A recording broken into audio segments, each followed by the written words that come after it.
तमाम मुल्कों की तरफ से अब किस तरीके का एक्शन लिया जाएगा?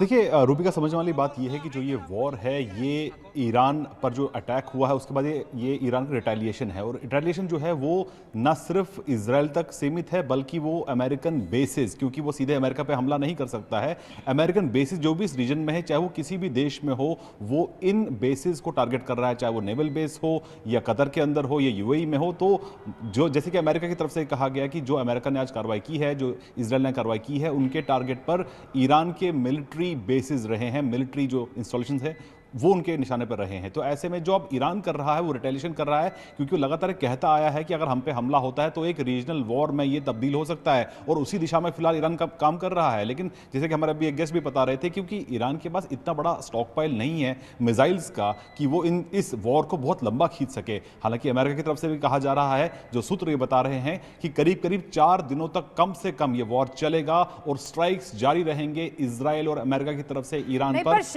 ये तो सऊदी अरब को भी, सऊदी अरब पर भी अटैक कर दिया है, आप समझ रहे हैं। और आप इस बात को समझिए, इस वक्त रमजान का महीना चल रहा है। Anybody who understands the sensitivity would know कि इस्लाम के मरकज सऊदी अरब पर अगर ईरान इस तरीके से अटैक कर देता है तो इसके माने क्या? कर्नल राठौर, अरब पर इसलिए अटैक किया जॉर्डन और सऊदी अरब को क्योंकि उसी के एयर स्पेस से ईरानी मिसाइल या ईरानी एयरक्राफ्ट उड़ करके आए हैं। रही बात रमज़ान के महीने की, तो अनफॉर्चुनेटली इस तरीके की चीज़ों को अब कोई सोचता नहीं है, इस पर कोई गौर नहीं करता।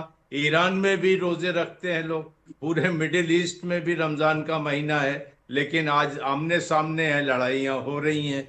तो वो दिन गए जबकि इन सब चीज़ों के ऊपर थोड़ी सी लोग ध्यान देते थे और इसको समझते थे कि ये सेंसिटिविटी है। एब्सोल्युटली सर, मतलब हम ही हैं जो यहाँ ये सोच रहे हैं कि ये तो बड़ा पाक महीना है, इस तरीके से कैसे कोई सोच सकता है, कर सकता है।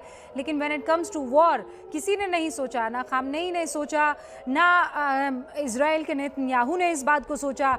अब दोनों की तरफ से ये कहा जा रहा है कि हम पर अटैक हो रहा था इसलिए हमने हमला कर दिया, दूसरा कह रहा था हम तैयारी कर रहे थे, नेतन्याहू कह रहे हैं कि हमें पता लग गया था ये हम पर वॉर थोपना चाहते हैं और इसीलिए हमने प्रिएंटिव मेजर लिया है। हमारे साथ शैलेंद्र भी जुड़े हुए हैं। शैलेंद्र, अब कुल मिलाकर पूरे यूएई को, यूनाइटेड अरब एमिरेट्स को कब मतलब अटैक से दहला दिया है, ये इस वक्त की सबसे बड़ी खबर है।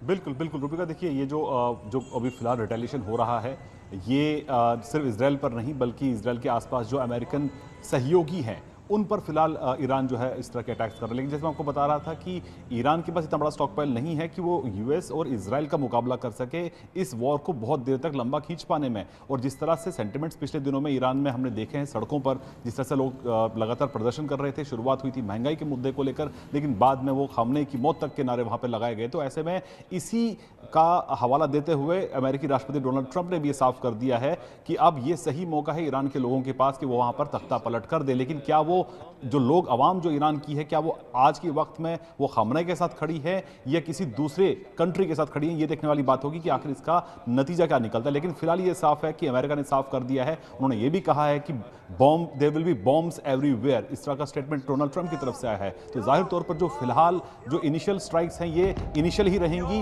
ऐसा नहीं है, बल्कि ये एक फुल फ्लेज वॉर की तरफ जा रहा है। और ऐसे में जब दूसरी कंट्रीज भी इन्वॉल्व हो रही हैं तो माना जा रहा है कि उनकी तरफ से भी मिलकर अब ईरान पर एक बड़ा दबाव बनाने की कोशिश की जाएगी। हालांकि कोई भी कंट्री इस वॉर में खुद को शामिल नहीं करना चाहेगी, लेकिन जहां तक डिफेंस की बात आती है, जब उन पर सीधे तौर पर हमला होता है, चाहे वो अमेरिकी बेस पर ही क्यों ना हो। जब आप ये बात बता रहे हैं, देखिए एक के बाद एक ये जो अटैक के विजुअल से, बहरीन में जो अटैक हुआ था और जो धुएं का गुबार हमें एक एंगल से दिखाई दे रहा था, अब एक गाड़ी में जाते हुए किसी शख्स ने अपने मोबाइल में ये रिकॉर्ड किया है।